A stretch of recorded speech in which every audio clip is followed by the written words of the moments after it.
I remember nights I used to sell, posted on the corner like a mailbox. First class ticket to a cell block, just to get some polo and some shit. Welcome everyone to this week's episode of Unrooted Men's Basketball Edition. And my guest for this week's show is none other than freshman guard of the men's basketball team here at Menlo College, Ross Williams. Ross, thanks so much for joining me on the show. Thank you for having me. You're very welcome. Let's start by talking a little bit about yourself. Now, you've grown up around the sport of basketball, really from your father, Willie Green, who's a former NBA player and a current assistant coach for the Golden State Warriors. Tell me about your father and what it's been like being the son of an NBA man. Great guy, huge role model for me. Definitely just looking up to him from a man standpoint, and especially on the basketball court. And being around the Warriors has definitely been a surreal experience, especially like with them winning and everything, and just being around that championship winning mentality was great to experience. Absolutely. Are there any certain special perks that you've had to the opportunity to really kind of enjoy since they've been winning the last couple of years? Yeah. Last year I got the opportunity to be up on the podium with them after they won it last year, and so after they won it, he came into the crowd and got me and my little brother, and we went up there with him, and I was hugging KD and holding the trophy and stuff like that. So that was pretty crazy. Things that you'll remember for the rest of your life, no doubt about it. Now, I guess my next question piggybacks off of the first. Did you do a lot of bouncing around with a father who played in the NBA and I'm sure traveled a lot? Yeah, I lived in 7 different cities growing up. Every time he got traded or signed or picked up on waivers, we had to go. So I've lived in 7 different cities, went to over 13 different schools. Wow. So it's definitely just been a lot of bouncing around, having to pick up and move at the drop of a... How tough is that to grow up? You learn to grow up fast. You definitely learn to mature beyond your years, and you learn that certain stuff is not permanent and it's temporary. So you learn to separate your feelings from time to time, especially when it comes to making friends and being accustomed to a certain way of living, because you know that you got to be able to adapt when anything is thrown your way. I'm sure you can learn a lot about that and take it to the basketball court as well. For sure. Now let's talk a little bit about the team here. Menlo comes back from a long Southern California swing against NCAA opponents. Even though 2 of those games were exhibitions, what was the experience like taking on these bigger programs? It was a great experience.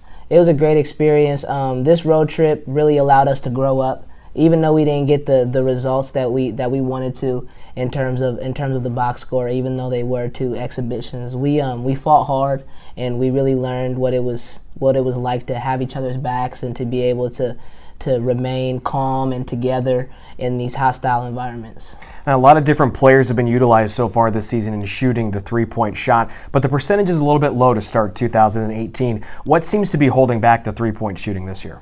I think it's just a lot of new guys coming into the rotation, and everybody, they lost a lot of key parts last year. So I think it's just everybody filling each other out and just everybody's getting used to just having new people around them, and it's just we got to do a better job of trusting each other and having full confidence on our teammate to knock it down. This year, the Oaks are a team with a lot of youth at the guard position, guys like yourself and Isaiah. So how do you all challenge each other to get better every single day? Yeah, it's actually a lot of fun, being able to match up against each other in practice and just making sure that we go super hard. Coach Montgomery does a good job of letting us know that iron sharpens iron. So, don't hold anything back during practice. Just go at each other like we would go at an opposing player. And at the end of the day, that's just going to make us better as a team.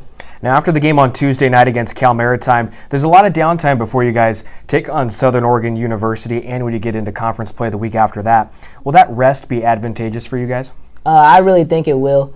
I really think it will be advantageous for us. Coming off, we've had a lot of games in the last span of these 2 weeks, especially traveling down to LA and having to play in some hostile environments. And, I'm glad that we get this opportunity to come back and play in front of our home crowd before we go on this break. But we definitely need to work some things out, be able to get in the gym, get some shots up, shoot some more free throws, because we definitely need to work on that and just refocus and get our head straight going into conference, because this could be a really big season for us. Absolutely. If last year told us anything, then this year a lot of good things are on the horizon for the Oaks.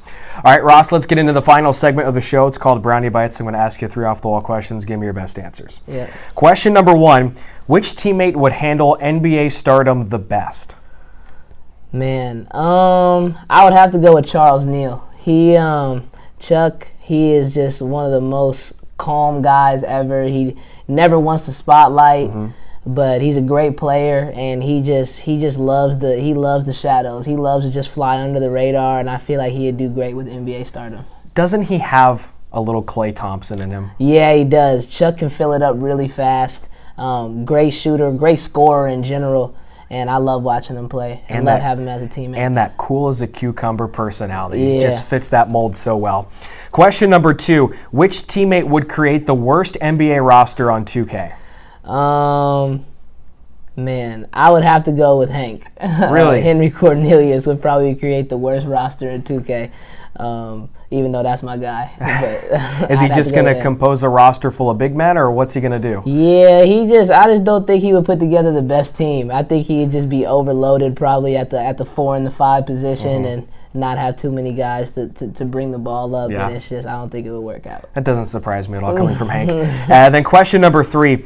Which teammate would most likely be similar to Riley Curry if they were a little child of an NBA star? Oh, yeah, easily I have to go with Isaiah Galacio. Isaiah would be Riley Curry to the T. He is hilarious. He is so Hollywood, probably most Hollywood on the team, and that he would fit that mold perfectly. Perfect. All right, Ross, thank you for joining me on the show. I appreciate it. Thank you. I appreciate it for having me. You're welcome, folks. The men's basketball team, after this weekend that they have off, they won't be in action again until after Thanksgiving when they take on Southern Oregon University in the Bud Presley tribute game. That's set for Friday after Thanksgiving, 4 o'clock tip-off inside Haynes Prim Pavilion. If you're out doing your Black Friday shopping and unable to catch the game live, you can catch it on the Menlo College Sports Network. Myself and Ryan Barnett will be on the call. We invite you to tune into the next episode of Unrooted Men's Basketball Edition when Ross Williams will select the next interviewee by me, Brian Brownfield, right here on the show. Until then, we'll see you next time. Take care, everyone.